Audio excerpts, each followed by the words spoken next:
Entonces, aquí en Daniel 9 se pone a orar Daniel y se hinca delante de Dios y comienza a pedirle a Dios la dirección. Quiero que vean ustedes los siguientes versículos, porque las 70 semanas de Daniel son exactamente la profecía. Vamos a ver que son 70 semanas de años. Los judíos tenían semanas de 7 días y los judíos tenían semanas de años. De cada 7 años era la Shemitah. Y 7 semanas de 7 años, 7 por 7, 49, era el 50º año, el año del jubileo. Y en el jubileo se soltaban los presos, se soltaban los esclavos, se soltaban las deudas y todo mundo tenía la oportunidad de iniciar una nueva vida. Entonces, cuando estudiamos la Biblia nos damos cuenta, ¿verdad?, que aquí está hablando de 70 semanas de años, como lo vamos a comprobar. Entonces, Daniel comienza a orar a Dios y dice el versículo 16, oh Señor, conforme a todos tus actos de justicia, apártese ahora tu ira y tu furor de sobre. Esto es importante y es lo que quiero resaltar. Tu ciudad, Jerusalén, tu santo monte. Versículo 17. Ahora, Dios nuestro, oye la oración de tu siervo y sus ruegos. Haz que tu rostro resplandezca sobre tu santuario asolado, por amor del Señor. Versículo 18. Inclina, oh Dios mío, tu oído y hoy abre tus ojos y mira nuestras desolaciones y la ciudad sobre la cual es invocado tu nombre, etc. Versículo 19. Oye, Señor, perdona, presta oído, hazlo, no tardes, por amor de ti mismo, Dios mío, porque tu nombre es invocado sobre tu ciudad y sobre tu pueblo. Vemos entonces que la profecía de las 70 semanas está relacionada única y exclusivamente con la ciudad de Jerusalén y con el pueblo de Israel. Ahora, de estas 70 semanas, 7 por 7, 49, estamos hablando de 490 años que Dios le da a Israel para terminar con ellos su programa.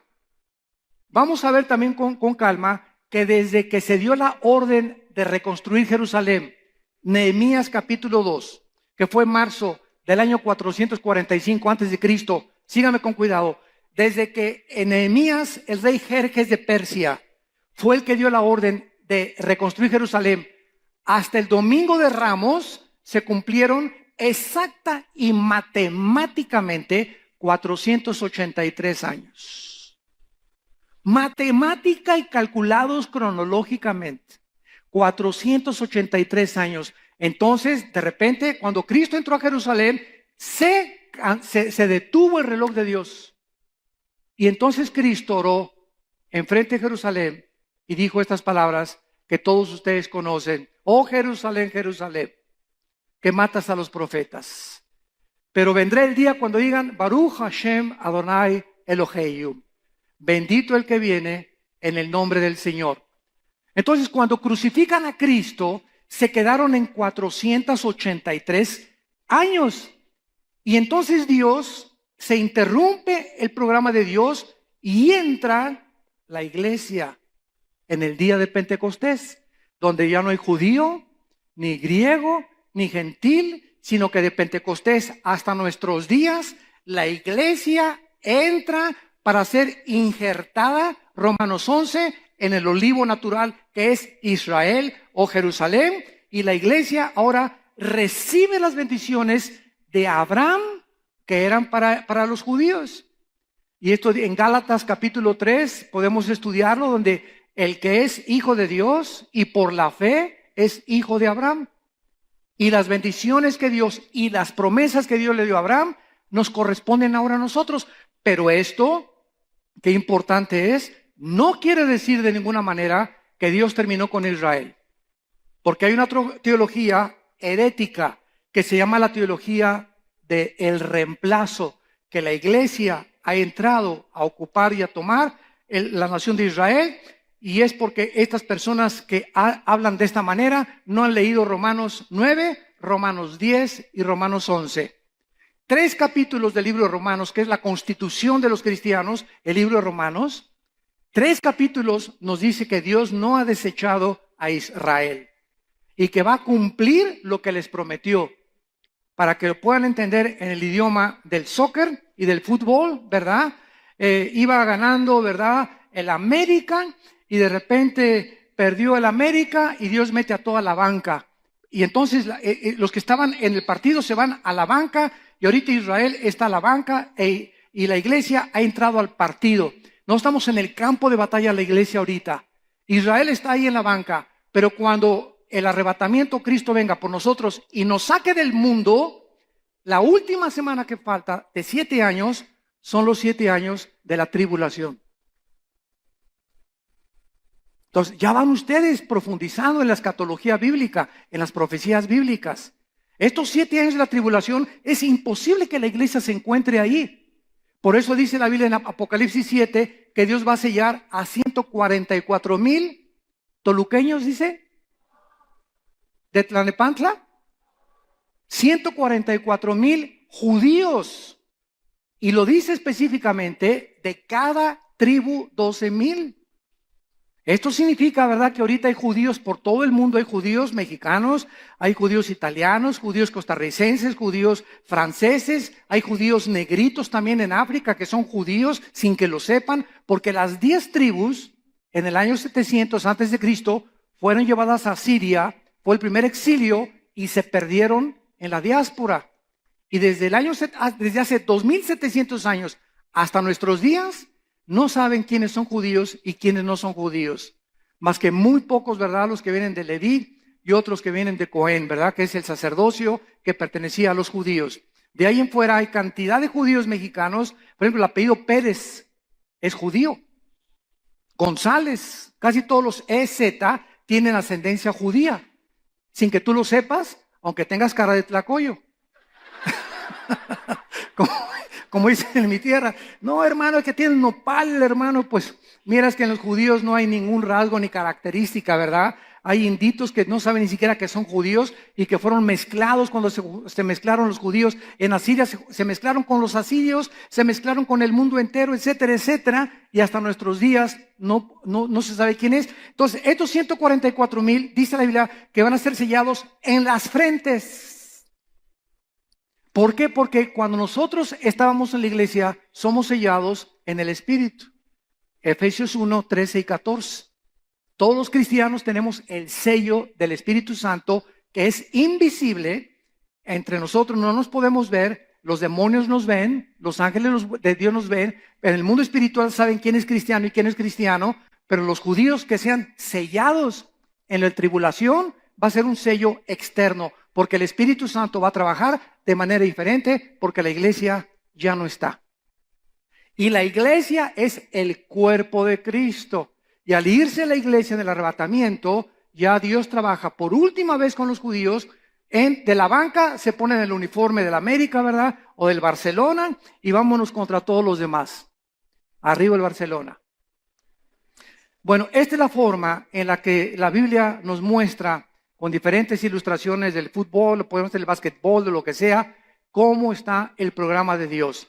Entonces, esta profecía de la semana 70 es tan importante en el estudio del anticristo. Porque al no conocerla, hemos oído, pues el príncipe Felipe de España es el anticristo. O antes decían que su papá, el rey Juan Carlos.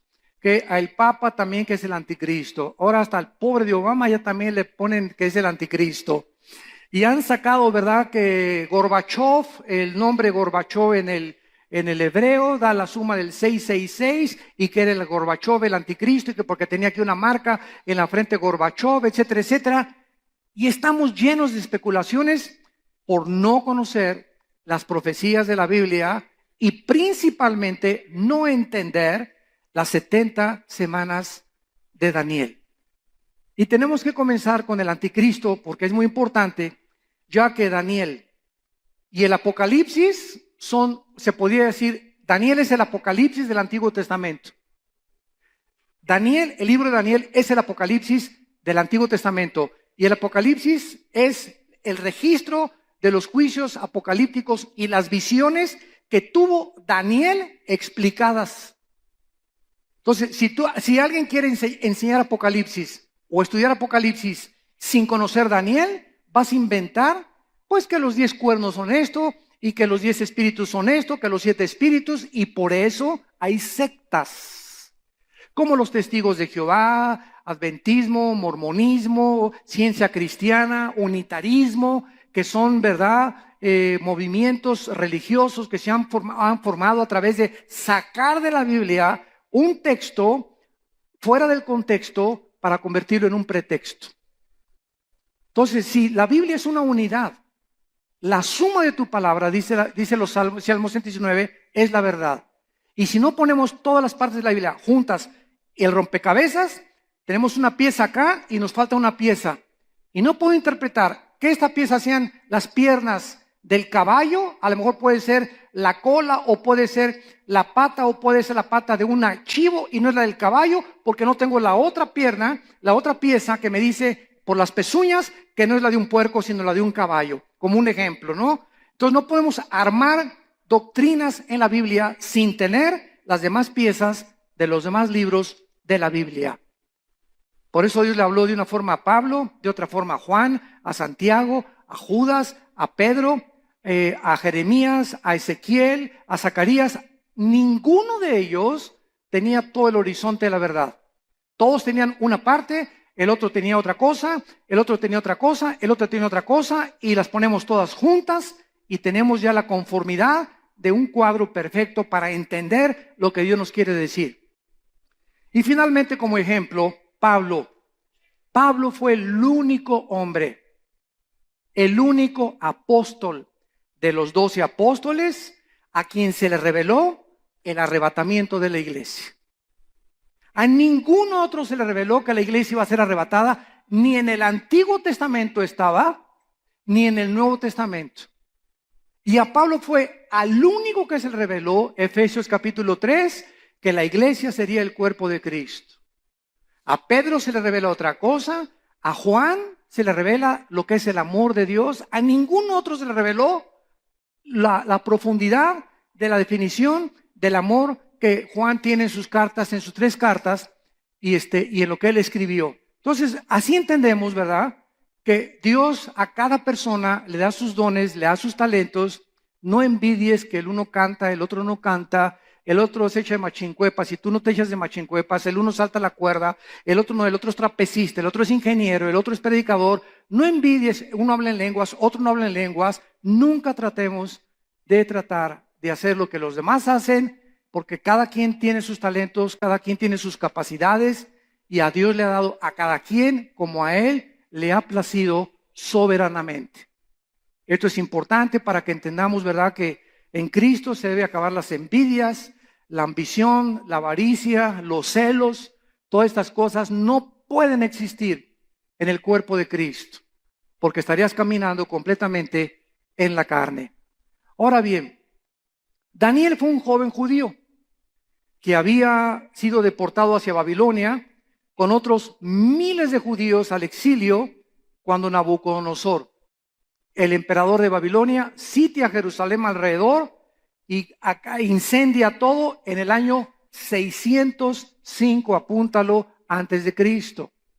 Apunta ahí en Daniel capítulo 1 en tu Biblia, en el año 605, para que sepas que todo eso sucedió. El capítulo 1, cuando Nabucodonosor llega, fue el año 605 antes de Cristo. Llega y arrasa con todos. Ahí Daniel, al llegar a Babilonia, tenía entre 18 y 19 años. Algunos creen que entre 18 y 20 años de edad. Y Daniel se distingue, al llegar a Babilonia, llegó a Sodoma y a Gomorra.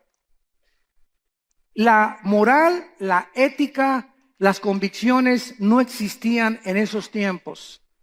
Las mujeres andaban, ¿verdad?, como se visten ahora, casi semidesnudas. Reinaba por todos lados el hashish, las drogas. Acuérdense que Alejandro el Magno, después de que los persas conquistaron a los babilonios, vinieron los griegos y conquistaron a los persas, y Daniel el Magno, el gran conquistador y el gran jefe militar, distinguido como ningún otro en las milicias, muere en Babilonia de malaria, de homosexualidad y de todas las drogas del pasón, como dicen, del pasonzototote que se dio. Le metió al hashish, le metió a la marihuana, le metió quién sabe qué tantas cosas, se volvió homosexual con tanto degeneramiento que había en Babilonia, para que nos demos cuenta nada más que Daniel se enfrentó a ese mundo. Y muchos de ustedes jóvenes que nos escuchan ahorita se están enfrentando a un mundo que yo creo que le ha ganado al de Babilonia. Porque por lo menos, aunque siempre ha existido la homosexualidad, nunca se había institucionalizado. Nunca un gobierno había legalizado que fuera algo permitido y que fueran respaldados legislativamente por un gobierno para aprobarlos, como ahora se está determinando en Estados Unidos, que ya los jueces se les prohíbe en las actas de matrimonio decir esposo y esposa, señor y señora. Ya se quitó eso de las actas de matrimonio en los Estados Unidos y ahora simplemente, ¿verdad? Hombre, hombre o mujer, mujer. Ya el matrimonio no es entre un hombre y entre una mujer, para que no haya ningún problema con los que se casan hombres con hombres, mujeres con mujeres. Y esto nos muestra que el hombre sin Dios desciende al grado de las bestias. El hombre sin Dios es una bestia.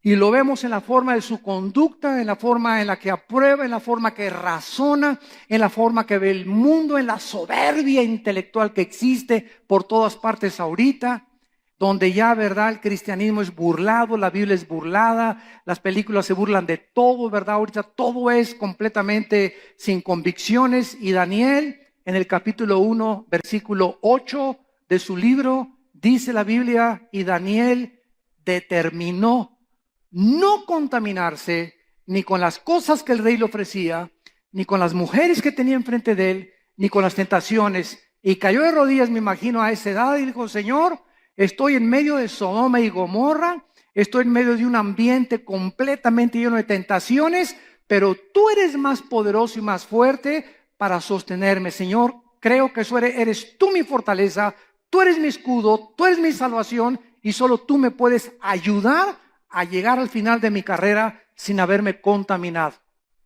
Y Dios honra cuando alguien hace una decisión de este nivel. Porque Dios siempre, cuando tú tomas una decisión, ya no quiero los cigarros. Y yo recuerdo cuando yo fumaba, ¿verdad? Antes de cristiano, me acuerdo que llegó el momento, tenía 3 días de haberme convertido. Agarré los cigarros, yo me fumaba 1 o 2 diarios o 3 diarios y los eché a la basura y dije, desde este momento, ahí se van. No le dije, Señor, quítame el cigarro, quítame la marihuana, quítame aquello, ¿no? Tú tienes que tomar la decisión y cuando Dios ve que tú tomas el paso y la decisión la tienes tú, Dios te respalda con su poder. Pero nosotros tenemos que tomar la decisión. Entonces no le digas a Dios, quítame lo carnal. Ay, quítame las tentaciones. Quítame esa mujer que tengo de secretaria con las piernas que tiene. Córrela y pon una gordita de secretaria. Si no estás jugando con el pecado. Quítame las revistas pornográficas y no vas y las quemas, ¿verdad? Y quítame este canal pornográfico cuando lo tienes en tu casa. Entonces, si no entendemos cómo funciona esto, vamos a seguir viviendo engañados, creyendo que somos y no lo somos, por la forma de las convicciones que nosotros vivimos. Las profecías de Daniel, a pesar de todo lo que se profetiza, están llenas de esperanza, porque nos muestran que es un Dios el que está al control de los imperios, de las personas, de las ciudades y de la misma historia. Dios está al control de todo lo que está pasando en el mundo, por más negro que lo veamos. Dios tiene el control detrás de las cortinas y por alguna razón que muchas veces no nos los revela, se encuentra la impresionante sabiduría de Dios que después que confiamos en Él, nos dice por qué Él hizo lo que Él hizo. Porque eso es la fe. ¿Qué es la fe? Confiar y creer que lo que Dios dice es verdad, aunque no lo vea, aunque no lo entienda y aunque no lo pueda experimentar. La fe es la certeza de lo que se espera, la convicción de lo que no se ve. Dios pues provee un tiempo a Daniel al darle esta profecía específico para la nación de Israel. Y el reloj profético comienza su cuenta regresiva de Dios cuando fue dada la orden, como lo vamos a ver ahorita, para la reconstrucción de la ciudad de Jerusalén después de la destrucción de Babilonia. Veamos rápidamente entonces la introducción de este versículo o versículos que nos hablan de esta profecía, comenzando en el versículo 24. Y dice así, Daniel 9, 24 en adelante. 70 semanas están determinadas sobre tu pueblo y sobre tu santa ciudad. ¿Cuánto es 7 por 7? Si son semanas de años, ¿cuántos son? 490 años. 7 por 7, 49. 490 años, Daniel. Faltan para que todo mi programa con Jerusalén y con el pueblo de Israel se cumpla. Y ya vimos nosotros que los primeros 483 años se cumplieron en el Domingo de Ramos cuando Cristo entró en un burrito. Y hay un periodo que falta, que es el de los 7 años, que se va a volver a iniciar la cuenta regresiva cuando el anticristo firme el tratado con Israel, y espero que en ese momento nosotros ya no estemos aquí. El momento que oigamos que un hombre hace un tratado de paz entre los árabes y entre los judíos por 7 años, es el anticristo. No es el que están haciendo ahorita con Irán, es entre los árabes y los judíos. 70 semanas están determinadas, decretadas. Escuchen esto, sobre tu pueblo, o sea, sobre Israel y sobre Jerusalén, que es la santa ciudad.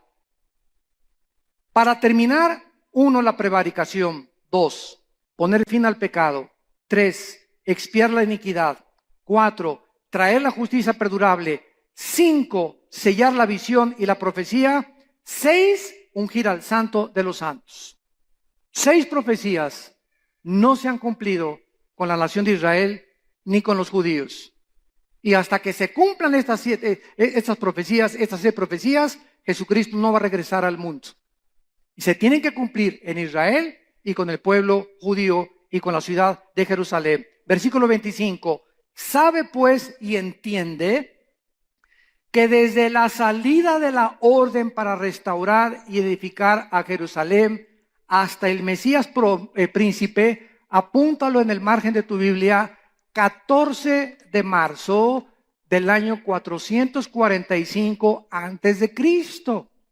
14 de marzo, que es el mes de Nisan, el año 445 antes de Cristo, en Nehemías capítulo 2, versículo 1 al 10, ahí fue cuando se dio la orden por primera vez por un rey persa, que le dijo a Nehemías, te doy permiso que regreses y reconstruyan las murallas de Jerusalén. Y todo el libro de Nehemías y de Esdras en el Antiguo Testamento se trata de la forma en la que comenzaron a reconstruir, cómo se detuvo la construcción, los ataques de los judíos para impedir que se reconstruyeran y la forma en la que poco a poco los judíos trataron de hacerlo hasta que en el año 70 después de Cristo, al crucificar al Mesías, los romanos llegan y arrasan con Jerusalén. Escuchen esto, y desde el año 70 después de Cristo hasta 1948, si tienes calculadora, calcúlale.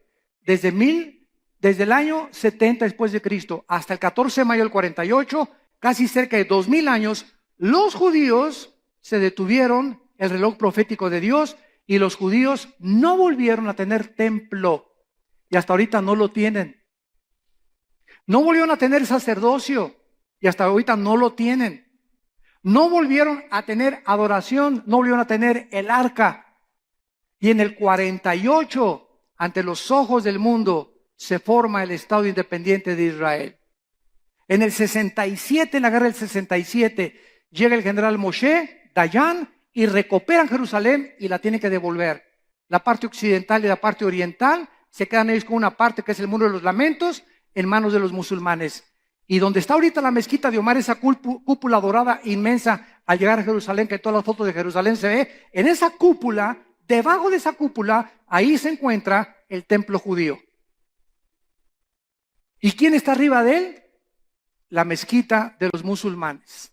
Ahora entienden ustedes por qué los musulmanes, si los judíos ya les prohibieron ni siquiera acercarse a la cúpula de la roca, o a la mezquita dorada, o al domo, como también le dicen, porque para los musulmanes es un lugar sagrado.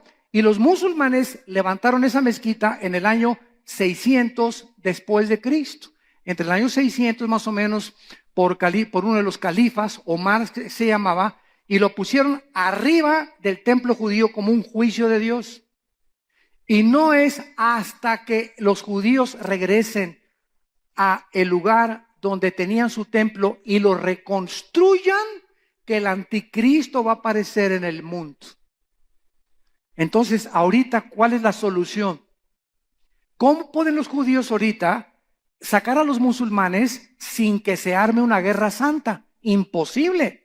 Entonces, algo milagroso tiene que suceder para que puedan los judíos regresar a su lugar y se tienen que cumplir las profecías y ellos comiencen otra vez bajo el permiso del anticristo, reanudar sus sacrificios, y a los 3 años y medio el anticristo viola este tratado, sacrifica un cerdo, lo mismo que hizo Antíoco Epífanes en el año 167 antes de Cristo, y de ahí en adelante comienza la gran tribulación, la persecución y el holocausto más grande de la historia contra los judíos y contra los cristianos, que en el tiempo de la tribulación se conviertan después del rapto.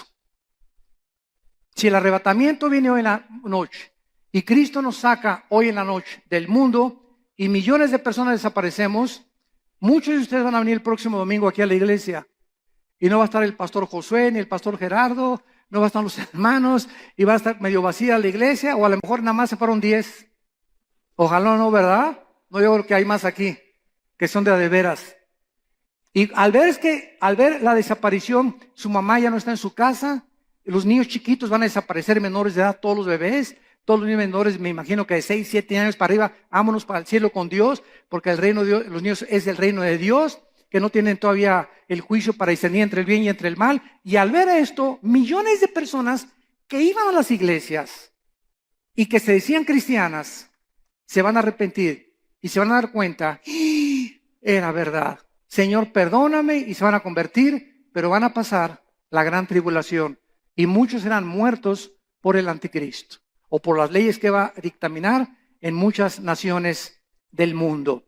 Muy bien, vemos nosotros entonces en el versículo 25 que desde que se diera la orden para restaurar y edificar Jerusalén hasta el Mesías príncipe, o sea, hasta la venida de Cristo, habría 7 semanas y 62 semanas, que son exactamente 67 semanas, que son 483 años.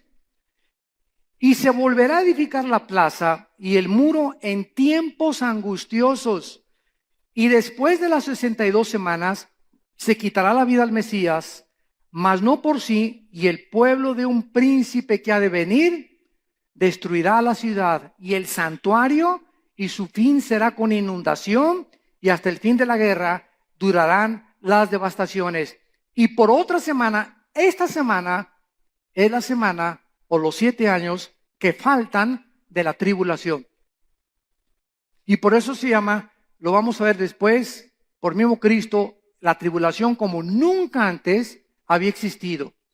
Por otra semana confirmará el pacto, está hablando del príncipe que ha de venir, que es el anticristo, confirmará el pacto con muchos, y a la mitad de la semana, o sea, a los 3 años y medio, ya que el anticristo tenga 3 años y medio de paz, y las naciones hayan, no hombre, este hombre que avaron los milagros que ha hecho, quitó la pobreza, unió a los judíos con los árabes, no hay guerras en el Medio Oriente, este es el Mesías, Heil Hitler.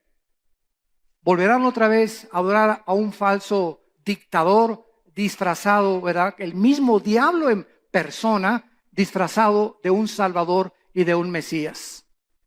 Y al cumplirse los 3 años y medio, dice, después de que confirme el pacto, a la mitad de la semana, entonces dice la Biblia, hará cesar el sacrificio y la ofrenda. Se los va a sacar del templo, él se mete en el templo, segunda de Tesalonicenses, capítulo 2, del 4 al 7, sacrifica un cerdo y el anticristo se declara Dios.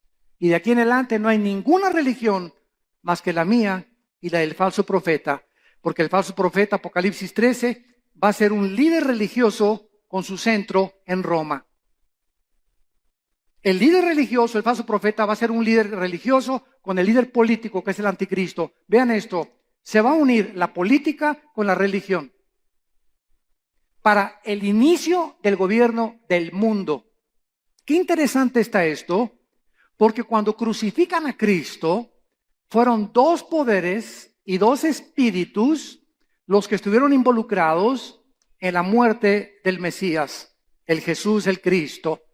El poder de Roma, que era el poder político en aquellos tiempos, y el poder religioso, los judíos de Israel. Los judíos de Israel, el poder religioso, el espíritu de religión, se impuso sobre Pilato, que representaba el poder político, y Pilato dijo, yo no tengo nada que ver con este hombre. No. La presión del movimiento religioso pudo más que el político, y el poder político entrega al poder religioso a Cristo, y el poder religioso lo crucifica en una cruz. Siempre de acuerdo a la historia de la sociología, o de la antropología, o del estudio del ser humano, los políticos necesitan el poder religioso para los votos. En el país donde domina la religión es el partido que gana, porque es precisamente los votos de la religión que es la mayoritaria, porque siempre han trabajado juntos la política con la religión. La política necesita a la religión necesita a la política. Y cuando venimos al cristianismo, nos damos cuenta que como el cristianismo no es una religión, entonces tanto los religiosos como el poder político persiguen a los seguidores del Mesías Jesucristo. Y la historia se vuelve a repetir. Pero lo interesante del caso es que cuando el anticristo se una con este líder religioso de Roma para que lo ayude a conquistar Europa y el Medio Oriente, se van a unir los dos. Y cuando el anticristo conquiste el mundo, él va a quemar Roma. Apocalipsis capítulo 17. Y ahí lo dice claramente, es la ciudad que gobierna sobre los reyes de la tierra, que está vestido de oro y de púrpura, y que se encontró en ella la sangre de todos los santos de toda la historia. Entonces, la historia está clarísima en la Biblia, para que el que quiera verla, la quiera ver. El que no la quiera ver, que se esconda detrás de la mentira, ese es tu problema, pero si quieres ver la luz y quieres ver la verdad, la vas a encontrar con la guía del Espíritu Santo. Muy bien, entonces después de estas 62 semanas regresamos, ¿verdad?, aquí a Daniel 9 y nos damos cuenta